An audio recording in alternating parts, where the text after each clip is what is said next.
Nagparamdam na ang kamikaze move!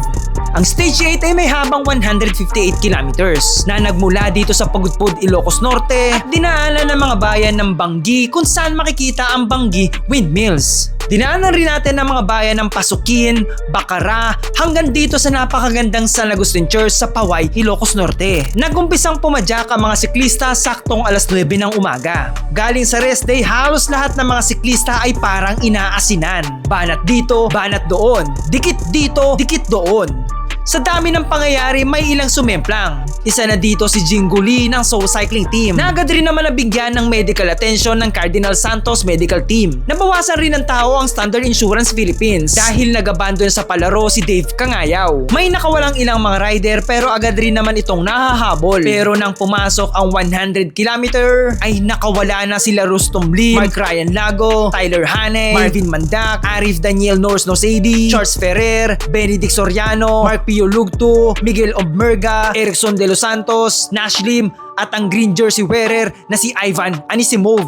Pero hindi rin nagtagal nakadikit sa breakaway ang chase group para gawing 19-man breakaway ito. Pero pagpasok ng last 50 kilometer, isang sugal na naman ang nangyari. Dito ay kumawala ang 7-man breakaway na pinangungunahan ni Tyler Hane na pang-5 sa general classification kasama sina Ryan Tugawin, Marvin Mandak, Arif Daniel Norosedi, Charles Ferrer, Erickson De Los Santos at Nash Lim na pang-7 sa general classification. At this point, merong chase group na humahabol ng mahigit 1 minute at 29 seconds sa likodan nila habang mahigit 3 minutes and 40 seconds naman ang layo nila sa main peloton kung saan nandoon ang yellow jersey wearer. Sa pagkakataong ito, mapipilitan ng LCW na magtrabaho dahil walang tutulong sa kanila para habulin ang mga nasa unahang grupo. Dito rotating ang 4 na LCW rider sa trangko pero ganun rin naman sa breakaway. Lahat sila ay desididong makalayo sa main peloton. Last 3 kilometer ay wala ng 1 minuto ang layo ng breakaway sa main peloton na halos tanaw na nila. Pero dahil na rin sa pagpupursige ng 7 mama na ito at sa mahigit na 157, nandito na tayo sa huling kilometro. Dito sa last 400 meters, unang umatake si Erickson De Los Santos para gulatin ang grupo na agad rin namang sinuklian ni Marvin Mandak. At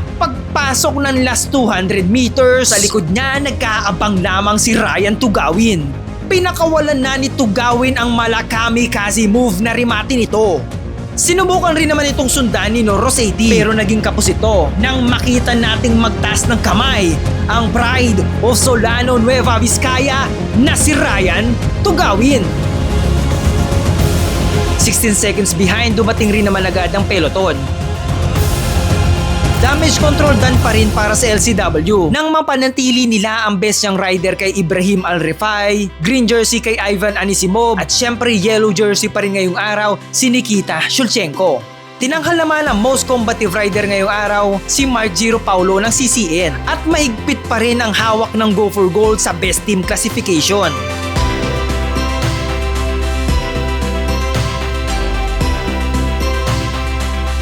Ang Stage 9 ay isang 142 km na rolling stage na magmumula sa Lawag City hanggang sa Candon City Arena. Sa tingin mo, sino ang mananalo dito? Comment nyo naman sa ibaba.